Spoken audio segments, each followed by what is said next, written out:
Winning is something that Jahlil Okafor loves to do. First, a state championship in high school, then a national title with Duke. Next on his list is an NBA championship ring.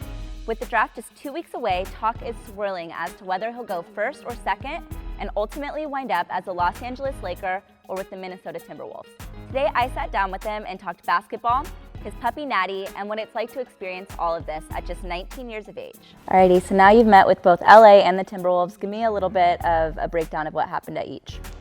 Well, I went to LA and I visited them. In Minnesota, they visited me here in Santa Barbara, and went to dinner with both organizations. And I'm excited about both of those teams having an opportunity to play for those coaches. So I'm just anxious right now. It's kind of weird that I'm used to having the situation where I'm choosing where I want to be, but this time it's who wants me. So kind of different for me and my family, but we're just waiting to see where I end up. So you had your first workout in Los Angeles this week with the Lakers. What was that like? That was your first taste of the NBA, right? Yeah, it was a lot of fun. It was a lot of fun. They had all their guys there. It was like 50 eyes just watching me on the court by myself. It was an individual workout. So other guys in my draft class, they've been doing workouts, but it's been as a group. So it was kind of different, but I had my trainer there with me, so I was able to rely on him a little bit. That kind of gave me a comfortable feeling. But I think I did well, and we went to dinner after my workout, and I think that went well also. So it wasn't all basketball. You got a little bit of a feel of who they are as an organization and the coaches and the managers one-on-one. Yeah, the first thing we did when I got down there, we had dinner with just the organization, so Kupchak and all his staff. And then after my workout, that was just a dinner strictly with all the coaches on the Lakers staff. So speaking of the Lakers, Magic Johnson came out with a little bit of a tweet about you. Did you see that? I did see it. What are your thoughts on that? Well, I love Magic Johnson.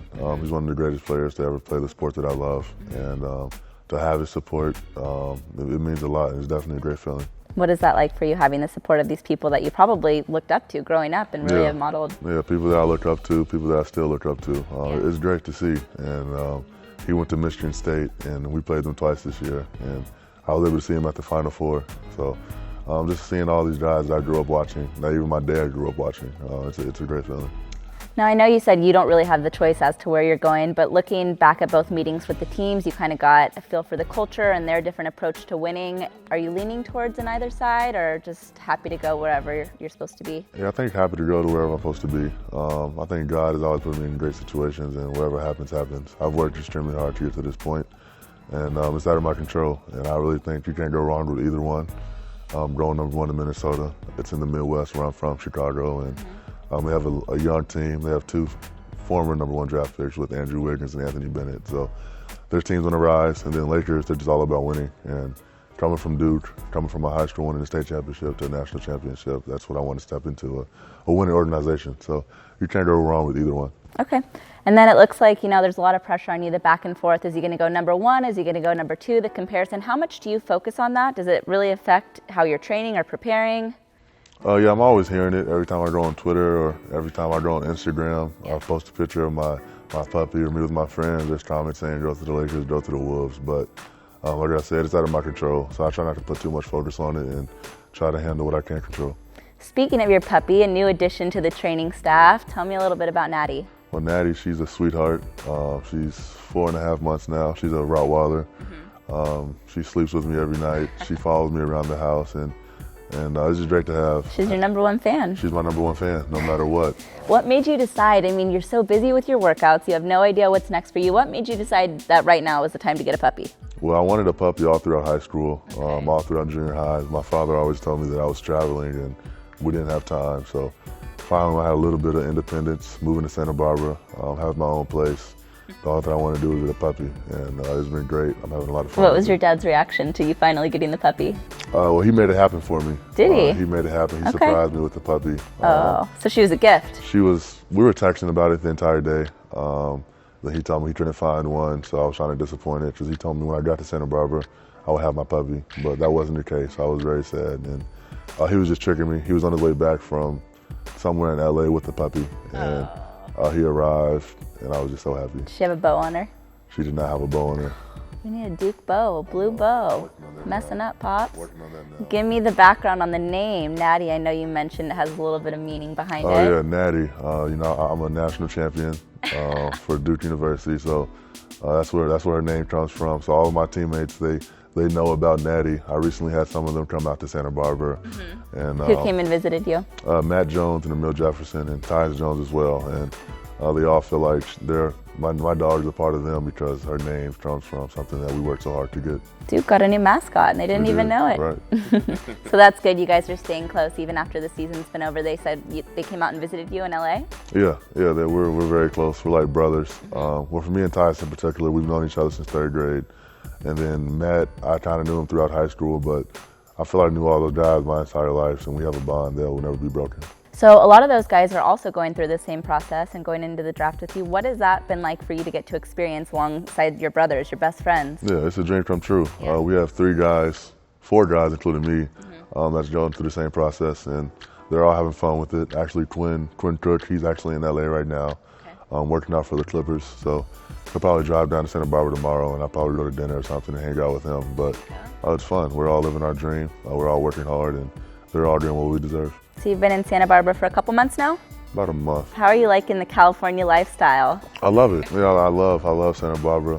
This isn't a bad place to work out and get ready for the draft. And being here on the West Coast, there's a lot of Lakers fans. So if I'm walking down State Street or going out to eat, I'm always hearing people tell me to go to LA as if it was my choice. LA love. A lot of LA love. I like it. That's fun. That's a lot of fun. So you mentioned your dad brought the puppy down.